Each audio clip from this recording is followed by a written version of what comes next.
1, 2, 3.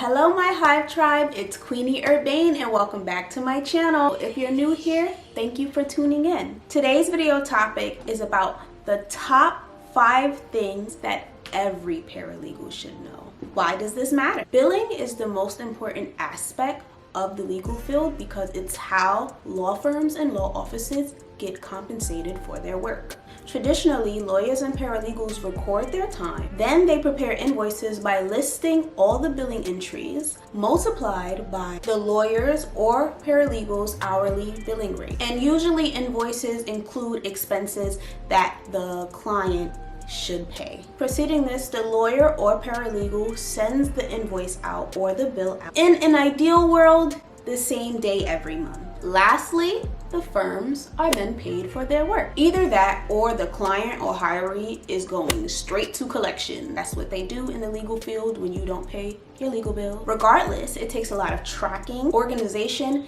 and knowledge to become proficient at producing and managing your billables. So, with that being said, the purpose of this video is to help my fellow paras to increase their billing knowledge by discussing billing concepts that most paralegals aren't taught until, you're thrown into your first day of work. So, with that being said, let's jump into the video. And if you like this type of content, be sure to thumbs up this video. I worked really hard to produce this for you guys.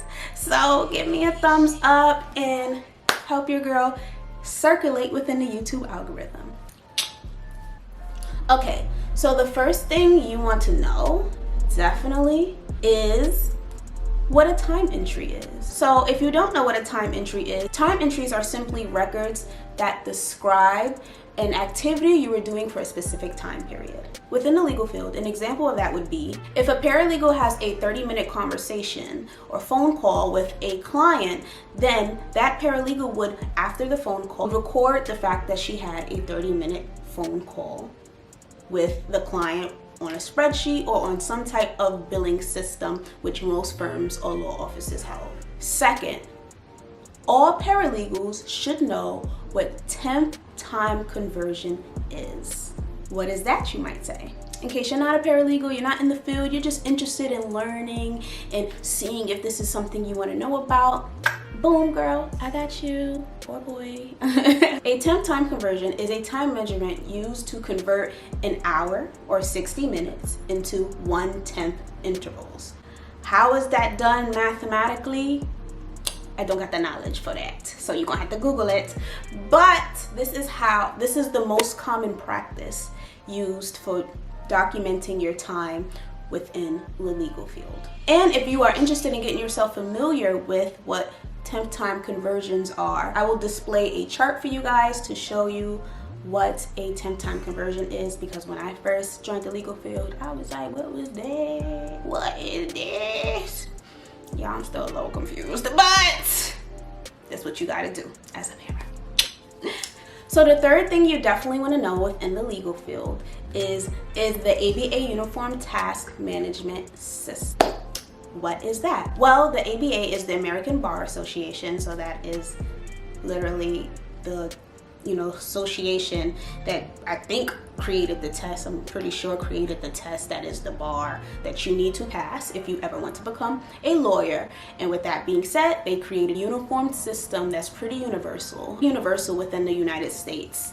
It is essentially a code set created by the ABA to budget and bill time by task.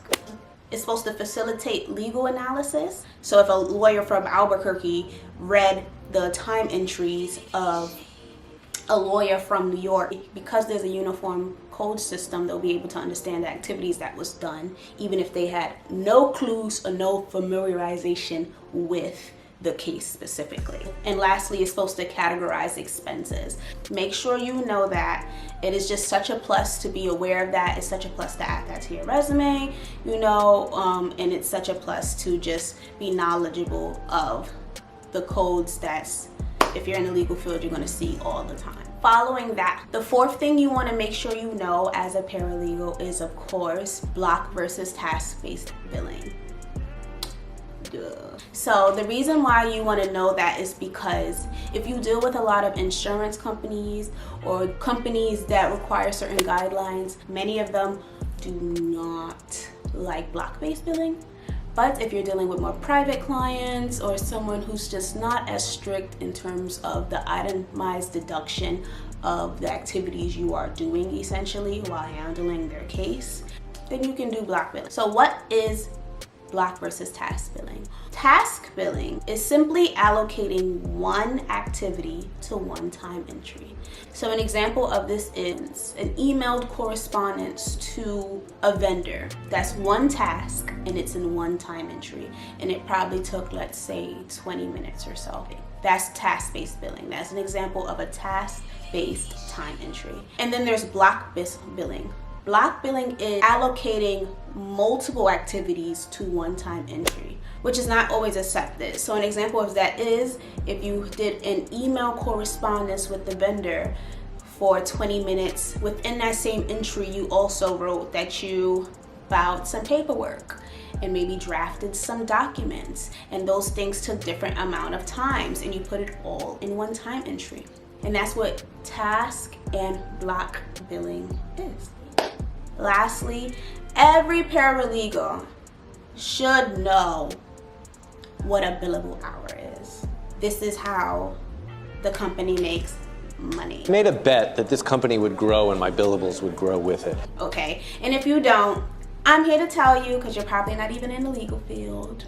Who knows?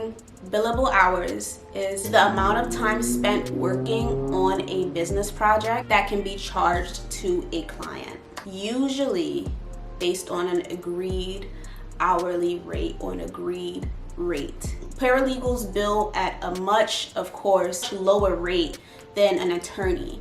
And paralegal rates vary, but just an example of what a billable hour is. What this is, let's say you spent an hour drafting a motion for a case that your attorney assigned to you. That is considered a billable hour because you spent an hour of your time working on that. And if you have an agreed rate of, let's say, $95 an hour, you know, when you write your time entry, you write drafted motion for case XYZ or whatever, 1 hour time. That's your time entry, you know, or one, you know, instead of a point, because 60 minutes is a full hour.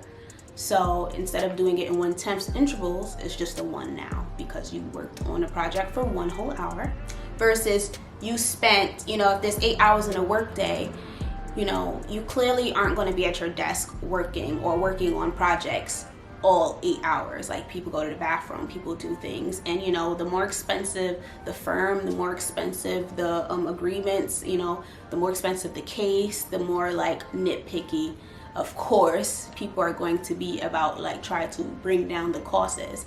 So if I have an 8-hour work day, you know, and I spent like about, I'm not going to bill within that day, you know, on a case, I spent 15 minutes in the bathroom, you know, like that is not billable. Even though I was at work, I'm in the office, a client is not going to pay for that.